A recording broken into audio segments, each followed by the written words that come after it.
درخت سے آدمی کا پہلا براہ راست راستہ عموماً کتاب کے اوراق کی وجہ سے پڑتا ہے۔ کتاب کا کاغذ درختوں ہی سے بنتا ہے۔ لاطینی زبان سے پہلے قدیم زبان کے حروف ٹہنیوں کی شکل کے ہوتے تھے۔ ہر حرف کسی درخت سے بھی مخصوص ہوتا تھا۔ برچ کو آغاز کی علامت کے طور پہ لیا جاتا ہے۔ آگ بھڑکانی ہو تو اسی درخت کی لکڑی استعمال کی جاتی ہے۔ حرف تہجی کے آخر میں یوں درخت یعنی سدا بہار درخت آتا ہے جو موت کی علامت ہے۔ یہی وجہ ہے کہ اسے قبرستانوں میں لگایا جاتا ہے۔ دنیا میں چینی زبان میں سب سے زیادہ شاعری درختوں سے متعلق ہے۔ درختوں کا تحمل، برداشت اور صبر چینی شاعروں کو بہت متاثر کرتا تھا۔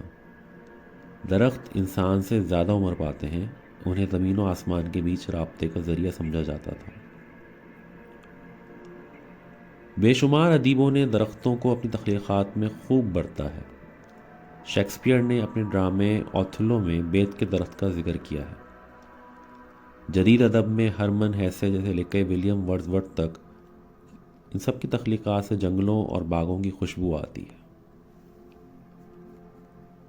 ای ایم فورسٹر کا وائٹ ایلم کا سایہ دار درخت ہو، جیمز جوائس کے افسانے دی ڈیڈ کے مرکزی کردار کا سرد رات کو درخت کے نیچے کرب انگیز انتظار ہو، پالش کے بچپن کا شفتالو کا درخت ہو، دانتے کی عظیم تخلیق تربیہ خداوندی کے ابتدائی حصے انفرنو کے گھنے جنگل ہوں،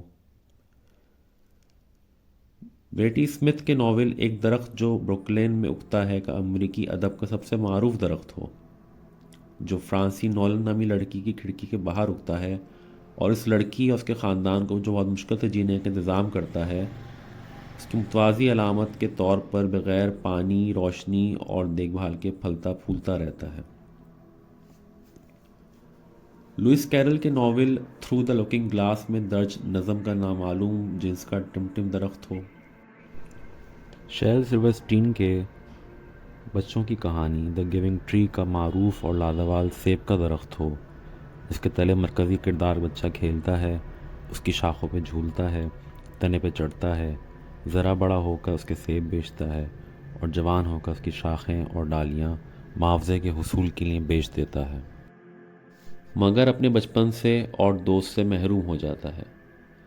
یا ہندی کے عظیم ادیب نرمل ورما کی تحریروں میں درختوں اور مناظر قدرت کا تذکرہ ہو، تحریروں میں انسان کی یہ ازلی ساتھی بار بار آ ہی جاتے ہیں۔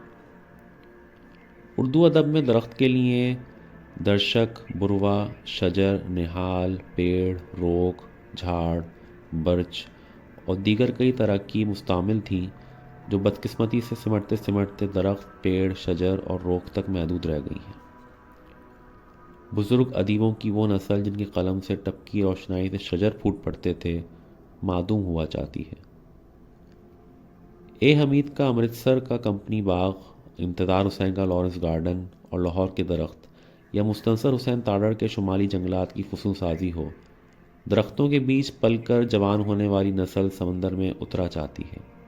اس کی جگہ کنکریٹ کی عمارتوں، تارکول کی سڑکوں اور بند کمروں میں جوان ہونے والے ادیبوں کی نسل لے رہی ہے۔ سو ایسا ہونا اچنبھے کی بات نہیں، البتہ روح کو گھائل کرتے غم کی ضرور ہے کہ اپنے درخت اجنبی ہوئے جاتے ہیں۔ انتظار حسین نے 21 مارچ 1964 کے کالم بعنوان درخت کی شہادت میں کبیر کا شعر لکھتے ہیں: بڑھئی آوت دیکھ کر ترور ڈالن لاگ، ہم کٹے تو اب کٹے پکھیرو تو بھاگ۔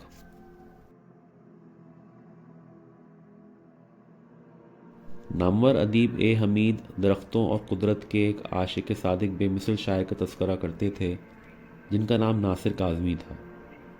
میں نے یہ بات پڑھ رکھی تھی اور اے حمید مرحوم نے مجھ سے تصدیق بھی کی کہ پاک ٹی ہاؤس کی بیرونی کھڑکی کے باہر ایک درخت تھا۔ ناصر کاظمی کی سب سے زیادہ دوستی اس درخت سے تھی۔ وہ گھنٹوں تنہا کھڑکی کے باہر بیٹھے اس درخت کو دیکھتے رہتے تھے اور باہر نکل کر اس سے باتیں کیا کرتے تھے۔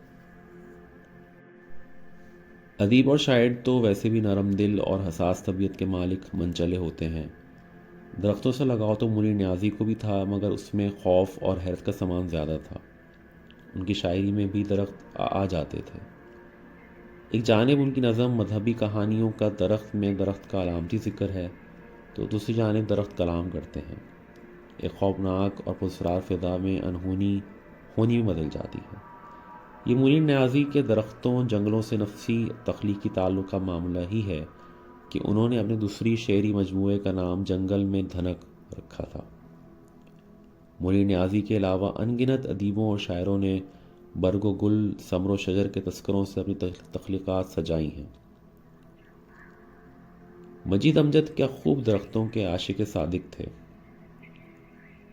اس جلتی دھوپ میں یہ گھنے سایہ دار پیڑ، میں اپنی زندگی انہیں دے دوں جو بن پڑے۔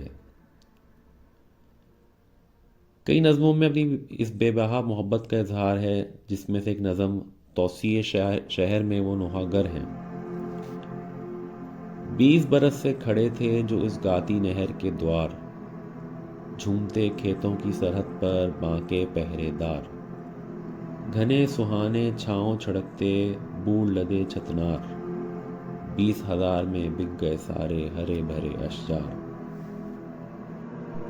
وہ کیا خوب منظر تھا جب لاہور میں تارکول کی بے جان سڑکوں کو وسیع کرنے کی خاطر اس وطن کے باشندوں سینکڑوں برس پرانے ہم وطن درختوں کے قتل عام کے خلاف وطن عزیز کے دانشور، ادیب اور شاعر سراپا احتجاج اور سینہ سپر ہو گئے تھے۔